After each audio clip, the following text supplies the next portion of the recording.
त्याच्यासाठी तयार नाही, इनमुख जाऊ लागलेला आहे। आणि जो सांगतोय तोही शास्त्र नियम आहे। ज्याच्या घरी संतान नाही तिथं भोजन कसं करावं। आणि मग याच्यासाठी आमचं संतान आम्ही या ठिकाणी घातलं, दगडावर हृदयावर दगड ठेवला, त्याचं कांडण केलं, त्याचा पाक केला, होतं तेही या ठिकाणी घातलं।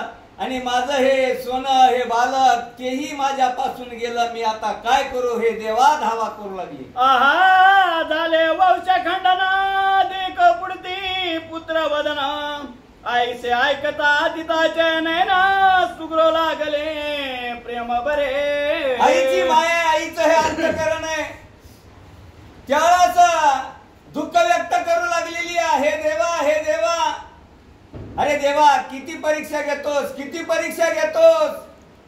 अरे अतीत यातनारा या ठिकाणी विनमुख जाऊ लागला, त्याच्यासाठी एवढा सायास।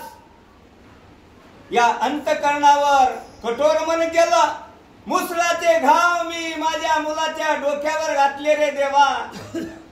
आणि मग आता कुठं बसलास, आणि मग आता माझं मुलंही गेलं।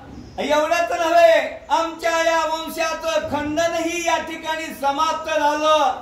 ज्यावेळेस चांगुणा माता ही करुणा या ठिकाणी करू लागलेली आहे। बघा महादेवाच्या देखील बाह्य स्वरूपानं अमंगळ असं हे स्वरूप धारण केलेलं आहे, पण अंतःकरण महादेवाचं देखील या भक्तासाठी द्रळू लागलेलं आहे, कळवळा उत्पन्न झालेला आहे। खरोखरच काय आईची माया असते, काय आईची माया आहे, काय ममत्व आहे। आणि या मुलासाठी आणि आतिथ्यासाठी अरे तिने आपला धर्मही सोडला नाही, मुलाचा त्याग केला। कारण हे देवाकडे जायचं असेल तर माया ही मध्ये असताना आपल्यामध्ये आड पडदा, आणि या मायेमुळे आपल्याला देवापर्यंत जाता येत नाही। अरे ती माया देखील या चांगुनेनं नाहीशी केली। अरे कडकडीत वैरागी या चांगुनेनं निर्माण केलं। काय आईचं अंतःकरण आहे, काय भक्ती या। असं त्यावेळेस महादेव देखील मनामध्ये विचार करू लागले, आणि त्यांचं देखील अरे चांगुन्याच्या या डोळ्यातून दुःखास्त्र गळू लागले।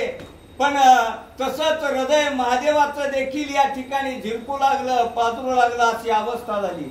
बाहेर फुटले माता वळसा थोर होत नगरात, लोक दुःखे वृक्ष तळ पिटिता राजकिशोर आठवण या। आणि ही वार्ता या राजमहालातली वाऱ्यासारखी असणारी बाहेर पसरलेली या। अरे आपली राणी माता आक्रोश करू लागलेली, रडू लागलेली या। आणि कोण अतिथ घरी आलेला आहे, आणि त्याच्या भोजनासाठी अरे आपला लाडका राजकुमार, त्या आईनं आपल्या राणी साहेबांना त्याचं भोजन केलं। काय राजकुमार, काय त्याचे गुण, काय सगुण ते बालक। आणि ही वार्ता ज्याच्या त्याच्या मुखामध्ये ह्याच परळीच्या नगरीमधले लोक बोलू लागलेले। तर विमानी दाटले सुरवरा मंदी धन्य पतिवर्ता सत्वधीरा, हीच प्रसन्न भवनी श्री शंकर काय देईल ते न कळेची। देवाला देखील कळाला, कारण एवढी